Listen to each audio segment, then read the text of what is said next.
Hello guys! Alam nyo, sobrang excited nga kaming nagpunta sa Clark para puntahan yung isang mahalagang bagay na pinagawa namin ni Ellie. Kung kilala nyo si Gray, siya yung aso namin na sobrang mahal na mahal namin pero iniwan na niya kami nung April. At dahil nga sa sobrang pagmamahal, sobrang miss na namin siya, nagpagawa kami ng stuffed toy or pet clone na kamukhang kamukha niya. Kaya mamaya ipapakita ko siya sa inyo.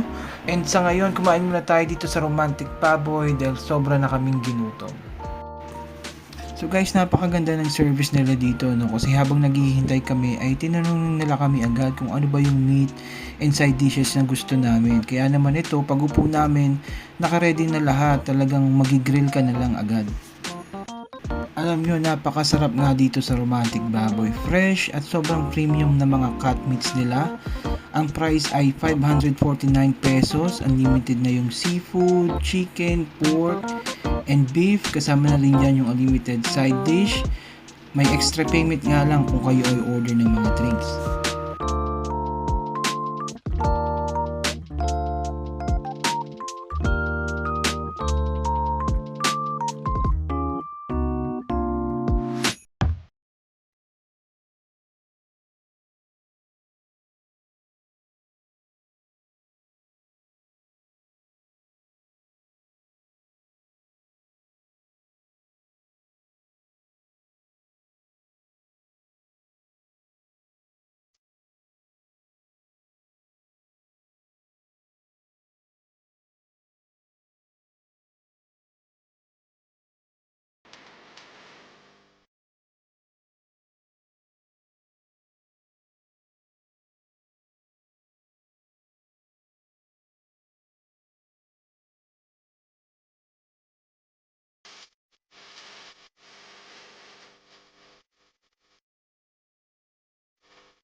At guys, ito na nga si Gray. Thank you so much nga pala sa Pampanga Teddy Bear Factory for bringing back our Kuya Gray.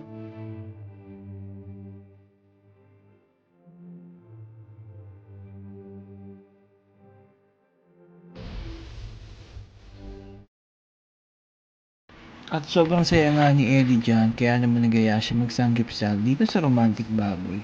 Pinagtitinginan nga yung dala naming stuffed toy kasi akala nila may kasama kaming aso sa loob.